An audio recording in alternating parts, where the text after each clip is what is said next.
I think Prince George has a lovely life. He's obviously the eldest of 3 siblings, which makes him the future king, which is a huge responsibility to bear, but it's something that his parents have not tried to force upon him.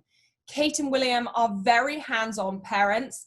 They both dedicate a lot of time and energy to their children, to ensuring that their children are happy. Prince George started school in London a few years ago, having already attended school in Norfolk, which is where Kate and William kind of have their weekend home. And he's doing really well. Now, he is a slightly shy little boy when it comes to stepping out in public and going to kind of big official events. That confidence that we've seen grow in him has really only come about in the last few years. But in private moments and in kind of the confines of his family and friends, he really does come out of his shell. And we've seen some wonderful pictures over the years of a very cheeky Prince George laughing and joking and having a great time. And he really does seem like a really wonderfully happy little boy. It's highly likely that Prince George will be king. I think everyone in the UK and beyond is expecting that Prince William, George's father, will ascend to the throne in, a few years, actually. His father, Prince Charles, is the next in line, but the direct line of succession goes from Prince Charles to Prince William to Prince William's eldest child, Prince George. So there is a very high likelihood that he will ascend to the throne one day. Nobody knows at what age that might be. However, that is the future that he is looking forward to, provided nothing dramatic happens in the UK. But it's great that he has Prince William as a father, because Prince William has grown up with that same weight on his shoulders, kind of always knowing from a very young age that he was expected to be the monarch that would lead the UK. So he'll be able to offer a lot of advice, a lot of guidance to his son as Prince George gets older and learns exactly what it means to be next in line to the throne.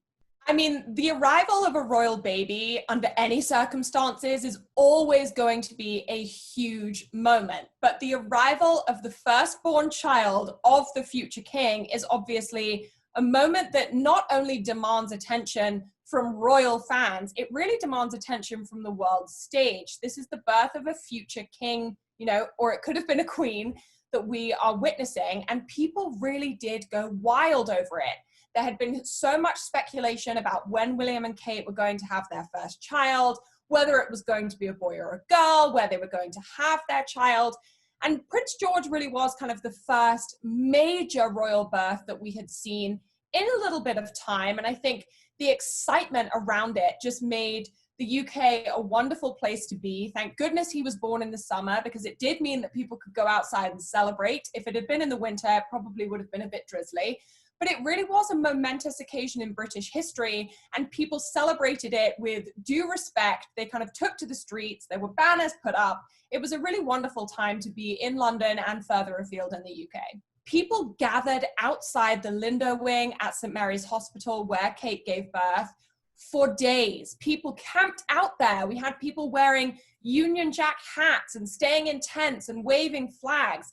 That's how brilliant a moment this was for the British people.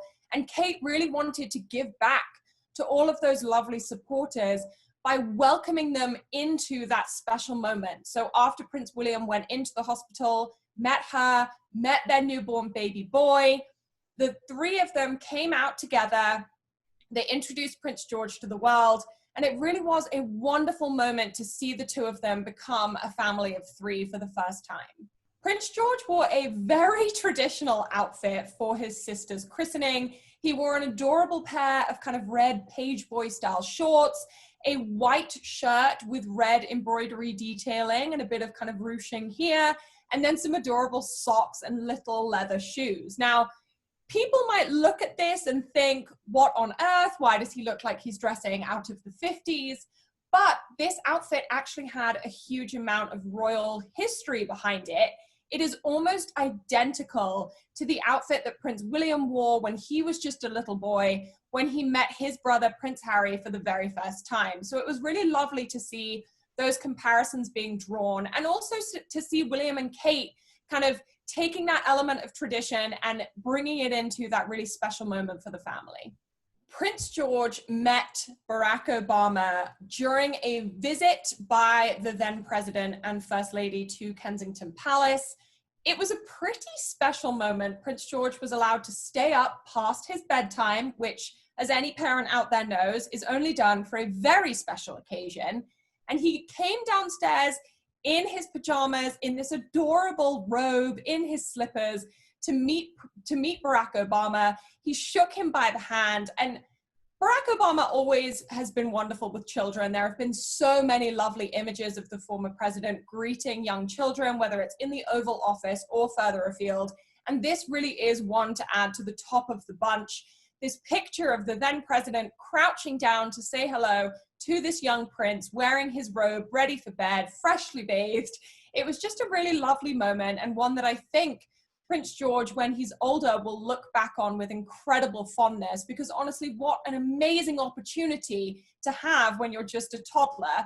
And I would imagine that Prince George didn't really know who Obama was, what the significance of that meeting was, but no doubt when he's older and understands a little bit more, that photo will be one that he will cherish forever.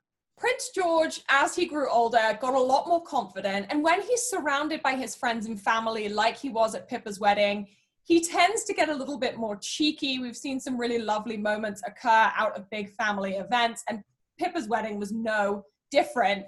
He was making faces, he was laughing with his friends. He did get into a bit of trouble. Now, he was caught on camera with his sister Charlotte, kind of jokingly skipping along on the train of Pippa's very expensive, very beautiful wedding dress.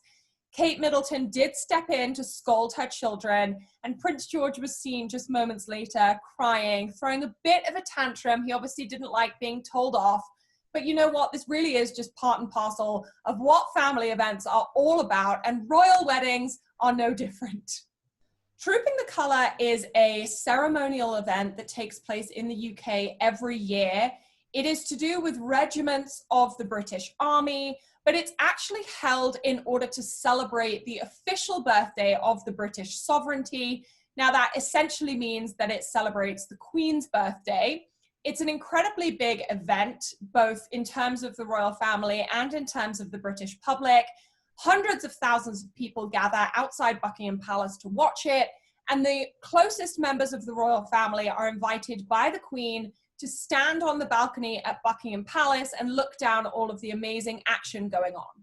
Prince George was standing on the balcony with his parents, with Princess Charlotte, and with his cousins. And at one point, he obviously got a little bit too excited about all of the action that was going on. He was seen looking up at the airplanes as they did a flyover, looking down at all of the soldiers who were kind of presenting themselves to the Queen. And he obviously got overexcited, was gabbing a little bit too much, to the point where his older cousin, Savannah Phillips, not only shushed him, but then put her hand over his mouth in order to make him be quiet. Now, this to most people was an absolutely hilarious moment, but they did earn a rather disapproving glance from Prince William, who didn't seem overly impressed with their behavior. You know, I think at the end of the day, people love seeing these candid moments from within the royal family, really getting a glimpse at what life is like for these people, not just when they're presenting themselves for photo opportunities, but when they're just living their life and being normal children, in the case of Savannah and George. So not only was that moment brilliant in all ways, but it was also a really lovely opportunity to get a bit more of a light-hearted insight into the royal family.